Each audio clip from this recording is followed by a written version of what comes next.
सलाम नमस्ते, मैं हूं ए क्यू खुर्रम और इस वक्त मैं मौजूद हूं दिल्ली के जंतर मंतर पर, जहां की शिक्षकों द्वारा प्राइमरी शिक्षकों द्वारा एक धरना दिया जा रहा है। धरने की वजह है टेट का एग्ज़ाम। पूरे देश भर में एक एग्ज़ाम होता है शिक्षकों का कि वो जब बीएड या बीटीसी या शिक्षा से रिलेटेड कोई भी कोर्स करते हैं उसके बाद उन्हें टेट क्लियर करना होता है, यानी कि एक एलिजिबिलिटी टेस्ट होता है, वो क्लियर करना होता है। उसके बाद ही उन्हें कहीं भर्ती मिलती है, किसी सरकारी स्कूल में नौकरी मिलती है। लेकिन आज उसी टेट के विरोध में यहाँ पर जो दिल्ली के शिक्षक हैं, प्राइमरी शिक्षक हैं, वो यहाँ पर पहुँचे हैं और ये विरोध कर रहे हैं कि सुप्रीम कोर्ट का जो आदेश आया है टेट के लिए, उसका विरोध करने के लिए आज जंतर मंतर पर पहुँचे हैं और वो आवाज़ उठा रहे हैं कि टेट को जो है वो कंपलसरी नहीं होना चाहिए, या उनकी जो भी मांगे हैं उनसे हम बात करने की कोशिश करेंगे। यहाँ मौजूद टीचर से हम जानेंगे कि उनकी क्या मांगे हैं और उनका आज का क्या मुद्दा है। क्या नाम है मैम आपका? मेरा नाम निशा दहिया है। कहाँ पे आप टीचर हैं? मैं एमसीडी स्कूल दिल्ली में टीचर हूँ, प्राइमरी टीचर भरथल। तो अभी सुप्रीम कोर्ट का टेट के का जो आदेश आया है उससे क्या दिक्कत है टीचर्स को, क्या मुद्दा है, क्यों आज जंतर मंतर पर आना पड़ा आप लोगों को? जी, थोड़ा सा मैं इसका आपको ब्रीफ हिस्ट्री बताती हूँ कि 2009 में राइट टू एजुकेशन एक्ट आया। उसमें मिनिमम एलिजिबिलिटी क्राइटेरियाज टीचर्स के लिए तय करने के लिए कुछ गाइडलाइंस उन्होंने दी कि स्टेट और सेंट्रल गवर्नमेंट उसके अकॉर्डिंग अपने गाइडलाइंस तय करे और उसके अकॉर्डिंग टीचर्स की रिक्रूटमेंट करे।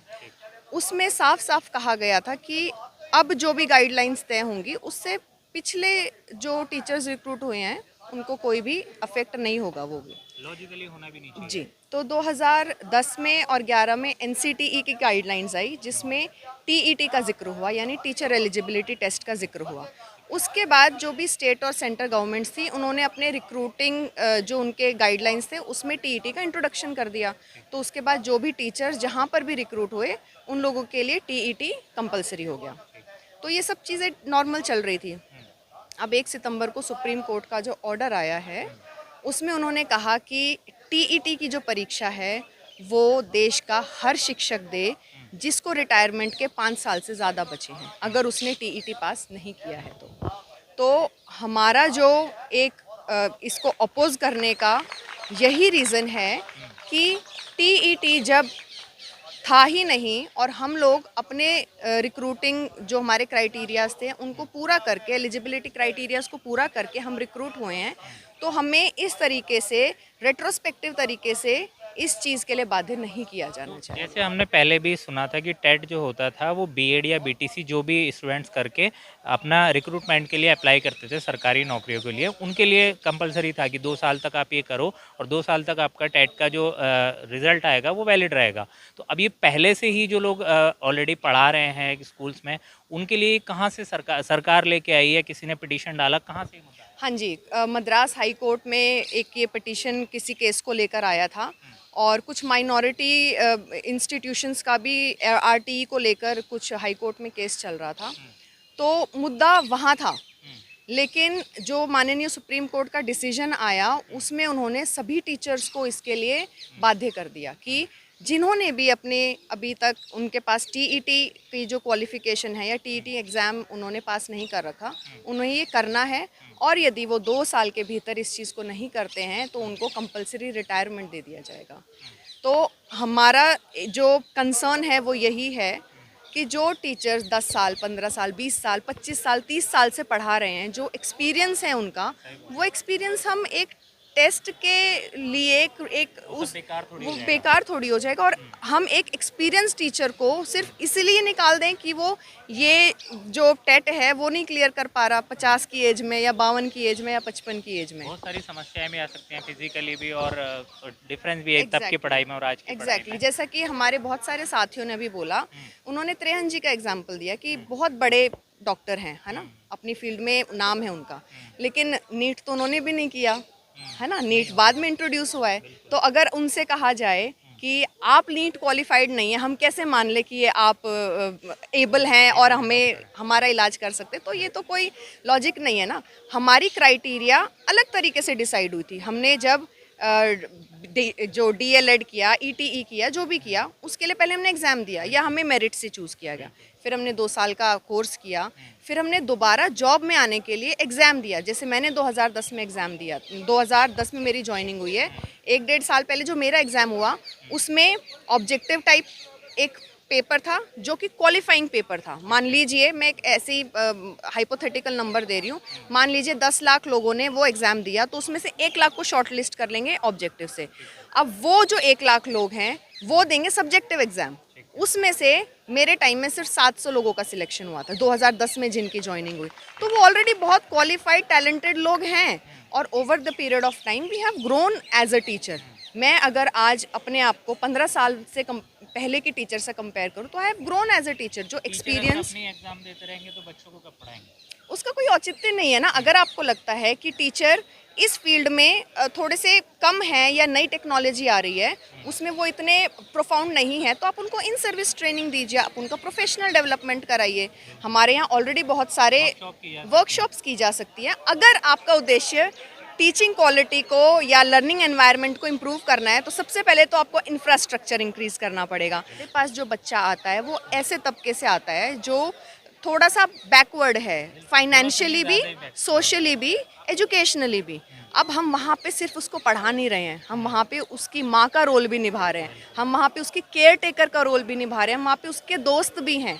तो ये जो लगाव है, ये जो एक्सपीरियंस हमने सीखा है कि हम वहाँ पे जाके सिर्फ उसको बोर्ड पे नहीं पढ़ा रहे हैं। एक बच्चा उदास है या वो सो रहा है तो हम उससे पूछेंगे बेटा क्या हुआ, कल सोए नहीं थे, बेटा क्या हुआ, तबीयत तो ठीक है आपकी। वो आज जो ये आपने धरना दिया सुप्रीम कोर्ट के आदेश के खिलाफ, यहाँ से क्या मांगे, सेंट्रल गवर्नमेंट से क्या मांगे आपकी? बिल्कुल सेंट्रल गवर्नमेंट से हमारी विनती है कि आप इसमें पहल करें, आप इसमें हमारा जो साइड है वो आप समझें और इसके लिए जो भी कानूनी कार्रवाई हो सकती है, जो भी लॉ रिलेटेड, अमेंडमेंट रिलेटेड जो भी हो सकती है उसको आप लाएं। और माननीय सुप्रीम कोर्ट से भी रिक्वेस्ट है कि ये जो डिसीजन आया है इसको प्लीज़ रिव्यू करें, इसमें हमारा पक्ष भी सुने और इससे सिर्फ हम अफेक्ट नहीं होंगे। मान लीजिए कि शॉर्टेज हो जाती है टीचर्स की तो वो जो गरीब का बच्चा आ रहा है उसकी एजुकेशन पे फ़र्क पड़ेगा। क्या नाम है सर आपका? मैं पवन कुमार बंसल, कहाँ पे आप टीचर हैं? दिल्ली नगर निगम रोहिणी क्षेत्र में मैं टीचर हूँ। जी। लगभग 23 सालों से मैं कार्यरत हूँ। ठीक है, तो अब आप 23 सालों से प्राइमरी टीचर हैं, आज आप दिल्ली के जंतर मंतर पर पहुंचे हैं, क्यों आना हुआ है? टेट से क्या परेशानी है? जहाँ पे हमारा कोई रोल नहीं था, जहाँ पे हम कोई पार्टी नहीं थे, सुप्रीम कोर्ट के माननीय जज साहब ने हमें उसमें आरोपित कर दिया है। क्या हम उसमें ये मांग कर रहे थे कि हमारा टेट हो? क्या कोई ये मांग कर रहा था कि शिक्षकों का टेट हो? क्यों माननीय जज साहब ने इनमें सबको लपेट दिया है? मेरी तो ये समझ में नहीं आ रहा। मैंने 10 दिन तक वो निर्णय पढ़ा और ये जानने की कोशिश की कि क्या ऐसा भी हो सकता है जिसमें जो कोई मांग नहीं थी, जहाँ तक दिल्ली में कुत्तों की सवाल था तो माननीय कोर्ट ने निर्णय दिया कि ये होगा और ये नहीं होगा, क्योंकि वो उनके सामने क्वेश्चन था। जब ये क्वेश्चन ही नहीं था कि टीचरों पे, वो भी रेट्रोस्पेक्टिव पीछे से, कि आप इसे लागू कर देंगे, ऐसा जानकर आश्चर्य हो रहा है कि कौन से आपने साल तक के लोगों पे ये लागू किया जा रहा है, मतलब किस ईयर तक? 2010 से पहले के टीचर्स पे ये लागू किया जा रहा है। जिनकी 5 साल से ज़्यादा सेवा बची है उन पे ये लागू किया जा रहा है। अगर लागू करना ही है तो फिर 5 साल वालों पर भी क्यों नहीं, और फिर पीछे से क्यों लागू किया जा रहा है? ये सब कुछ समझ से परे है। फिर 2 साल किस लिए आप दे रहे हैं? क्या 2 साल भविष्य नष्ट करने के लिए दे रहे हैं आप बच्चे के लिए? अगर ये टेट इतना ज़रूरी है तो फिर आप आज करंट डेट से ही लागू कर दीजिए। आप हमें घर बिठा दीजिए जब तक हमारा टेट लागू नहीं होता। क्यों नहीं कर देते आप? क्यों छूट दे रहे हैं? क्या 2 साल बच्चों के लिए इम्पोर्टेंट नहीं है? बच्चे के लिए 1 दिन भी इम्पोर्टेंट है। मैं आज ही घर बैठने के लिए तैयार हूँ अगर मैं योग्य हूँ। क्यों मुझे लगाया गया था? क्या आपका ये बोर्ड नालायक था? क्या आपका DSSB बोर्ड जिसने हमारी परीक्षा ली, जिसने हमें चयनित किया, तब उस समय के जो RR थे, तब क्या सरकार को वो अकल नहीं थी? सही बात है, अगर आपका 23 साल पहले सिलेक्शन हुआ है और लोगों का उससे भी ज़्यादा पहले हुआ है तो उस टाइम जो चयन प्रक्रिया थी वो गलत थी क्या? ये सवाल बनता है। ये सवाल है। और ये सवाल क्या अन्य पोस्ट पे लागू नहीं होता? क्या जो एक मरीज, गरीब मरीज जो हॉस्पिटल में बैठा है, क्या वो डॉक्टर उसको काट पीट के मार देगा? क्या उसका दोबारा से टेस्ट नहीं होना चाहिए? क्या जो न्याय प्रक्रिया में हैं, क्या वो गलत निर्णय दे देंगे? क्या उनका टेस्ट दोबारा नहीं होना चाहिए आज की डेट में? क्या वो क्लियर कर देंगे? ये मैं सवाल करता हूँ। टीचर्स पे, प्राइमरी टीचर्स पे आरोप भी लगते हैं, कई बार वो वीडियो भी आती हैं, रील भी होती हैं, कई बार वो ओरिजिनल होती हैं, कई बार वो एंटरटेनमेंट के पर्पज से बनाई होती है, तो वहाँ पे सवाल उठ रहे होते हैं कि टीचर्स को स्पेलिंग्स नहीं आती, इंग्लिश नहीं आती या नॉलेज नहीं होती है। ऐसा कुछ नहीं है। हमारे सभी साथी योग्य हैं, सभी एक चयनित प्रक्रिया का हिस्सा हैं। अपवाद सभी जगह हैं, इस प्रकृति में भी सभी जगह अपवाद हैं। तो इसको किसी एक या दो को टारगेट करके हम पूरी प्रक्रिया को या पूरे शिक्षक समाज को कलंकित नहीं कर सकते। पहुंचे दिल्ली के जंतर मंतर पर, यहाँ पे धरना दिया गया सुप्रीम कोर्ट के आदेश के खिलाफ कि टेट जो है उन शिक्षकों को भी देना है जो पहले से ही सारे एलिजिबिलिटी क्राइटेरिया यानी कि भर्ती प्रक्रिया सारी पूरी करने के बाद में वो आज स्कूल्स में टीचर नियुक्त हो गए हैं और उनको अब टेट देने की बात की जा रही है। यहाँ तक कि यह है कि जिन लोगों का 5 साल रिटायरमेंट में बचा हुआ है उनको भी टेट देना अनिवार्य होता जा रहा है कि 2 साल के अंदर अंदर वो टेट दें, उसके बाद ही वो पढ़ा पाएंगे, अदरवाइज उनको रिटायर कर दिया जाएगा। तो जो रिटायर होने जा रहे हैं उनका इस वक्त टेस्ट लेना कहाँ तक की समझदारी है, वो भी सुप्रीम कोर्ट से ये ऑर्डर आता है तो कहीं ना कहीं बात जो है वो चौंकाने वाली ज़रूर लगती है। अब इसमें केंद्र सरकार से इन लोगों की मांग है कि जो टेट है उसको जो है वो नए रूल आगे आने के लिए इन फ्यूचर में जो है वो अप्लाई करवाया जाए तो ज़्यादा अच्छा है। जो पहले से टीचर्स पढ़ा रहे हैं उनके लिए टेट नहीं होना चाहिए। सड़क से संसद तक की हर एक खबर को जानने के लिए हमारे चैनल सलाम भारत को सब्सक्राइब करें। धन्यवाद।